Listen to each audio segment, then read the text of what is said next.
जो तू मेरा तो सब मेरा, जो तू मेरा तो सब मेरा। যদি তুমি আমার হও তো সব আমার, যদি আল্লাহ আমার হয় তো সব আমার। जो तू मेरा तो सब मेरा, फलक मेरा जमी मेरी। যদি আল্লাহ আমার হয় আসমান আমার জমিন আমার। अगर एक तू नहीं मेरा, যদি আল্লাহ আমার না হয় तो कोई शाई नहीं मेरी, तो कोई शाई नहीं मेरी। যদি আল্লাহ আমার না হয় তো দুনিয়ার কোন জিনিস আমার থেকেও আমার না। দুনিয়ার সবকিছু আমি চক্ষু বন্ধ হওয়ার সাথে সাথে আমার থেকে বিদায় নিয়ে চলে যাবে। দুনিয়ার বুকে যদি আমি আল্লাহ তাআলার গোলামি করি, আমি যদি আল্লাহ পাক রব্বুল আলামিনের হুকুম আহকাম মেনে চলি, যদি নবী করিম সাল্লাল্লাহু আলাইহি ওয়াসাল্লামের পদাঙ্ক অনুসরণ করে চলি, যদি তার সুন্নাতের অনুসরণ করে চলি, তাহলে আল্লাহ পাক রব্বুল আলামিনের কাছে আমি প্রিয় হয়ে যাব। আর আল্লাহ পাক রব্বুল আলামিনের কাছে যখন আমি প্রিয় হয়ে যাব, তখন সমস্ত মাখলুকাত আমাকে ভালোবাসবে, আল্লাহ তাআলার ফেরেশতারাও আমাকে ভালোবাসবে। নবী করিম সাল্লাল্লাহু আলাইহি ওয়াসাল্লামের সাহাবী হযরত উকবা ইবনে নাফি রাদিয়াল্লাহু তাআলা আনহু সেনাপতি। হযরত উকবা ইবনে নাফি সাহাবী, সাহাবায়ে কেরাম রাদিয়াল্লাহু আনহুমকে নিয়ে বের হয়েছেন দিনের দাওয়াতের জন্য। হযরত উকবা ইবনে নাফি চলতে চলতে রাত হয়ে যায়। রাত হওয়ার পর হযরত উকবা ইবনে নাফি বলে, ও আমার সাহাবারা, ও আমার সাহাবী বন্ধুরা, তোমরা এখানে তাবু গেড়ে নাও, এখানেই আমরা রাত্রি যাপন করব।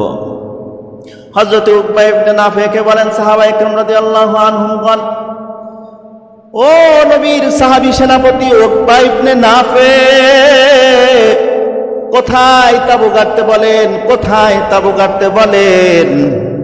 এখানে যদি আমরা জঙ্গলের ভিতরে তাবু গাড়ি, তাহলে জঙ্গলের হিংস্র প্রাণীরা আমাদেরকে অর্ধেক সকাল হতে হতে খেয়ে যাবে।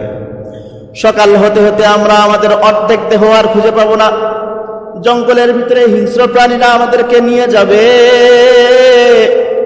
হযরত উকবা ইবনে নাফি রাদিয়াল্লাহু আনহু বলেন, ও আমার সাথী বন্ধুগণ, ও সাহাবারা, এখানেই তাবু গাড়তে হবে। নবীর সাহাবীর সেনাপতির নির্দেশ, এখানে তোমাদেরকে তাবু গাড়তে হবে।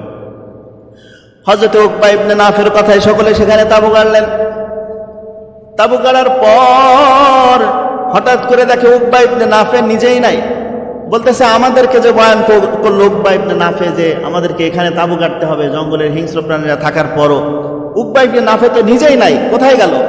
কিছুক্ষণ পরে সাহাবায়ে কেরাম রাদিয়াল্লাহু আনহুম আওয়াজ শুনতেছেন উকবা ইবনে নাফি। হযরত উকবা ইবনে নাফির কণ্ঠের আওয়াজ, তাকে দেখা যায় না।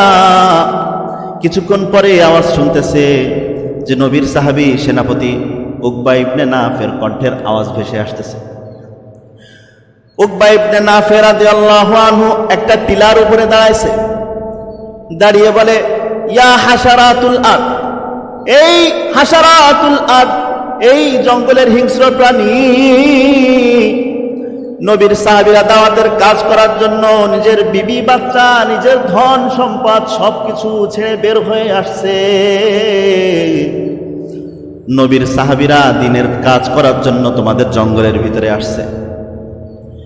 জঙ্গলের ভিতরে যে সমস্ত সাহাবী নিজের অবস্থান করছে, সকলে তোমাদের জন্য ভয় পায়। তোমরা যদি তাদের কোনো ক্ষতি করো সেজন্য সাহাবারা ভয় পায়। সাহাবায়ে কেরাম রাদিয়াল্লাহু আনহুমরা তোমাদের পশুদের জন্য ভয় পায়। আমি নবীর সেনাপতি, বলতেছে আমি নবীর সেনাপতি উকবা ইবনে নাফি, মুসলমানদের সেনাপতি উকবা ইবনে নাফি। উকবা ইবনে নাফি মুসলমানদের সেনাপতি হয়ে বলতেছি যে এক্ষুনি, এই সময়ে আর দেরি না, আর দেরি না, এক্ষুনি এ সময়ে তোমরা যার যার নিজের বাচ্চা নিয়ে জঙ্গল খালি করে দাও সাহাবায়ে কেরামদের জন্য। উকবা ইবনে নাফি রাদিয়াল্লাহু আনহু সেনাপতির কথায় তখন রাবি বর্ণনা করতেছে যে উকবা ইবনে নাফি বলতে দেরি হয়েছে, কিন্তু জঙ্গলের প্রাণীরা যার যার বাচ্চা মুখে নিয়ে, যার যার বাচ্চা পিঠে নিয়ে সাহাবা ইকরাম রাদিয়াল্লাহু আনহুমদের জন্য জঙ্গল খালি করতে দেরি হয় নাই। সুবহানাল্লাহ, আসতে বলেন। उक़बा इब्न नाफ़े, जो तू मेरा तो सब मेरा, जो तू मेरा तो सब मेरा, फलक मेरा ज़मी मेरी, जो तू मेरा तो सब मेरा, फलक मेरा ज़मी मेरी, अगर एक तू नहीं मेरा तो कोई शै नहीं मेरी। যদি আমি আল্লাহকে পেয়ে যাই, দুনিয়াতে আমার কিছু নাই, কিছু নাই, কিন্তু আমি আল্লাহকে পেয়ে গেছি। দুনিয়াতে আমার কিছু না থাকার পরও আমি সব কিছু পেয়ে গেছি।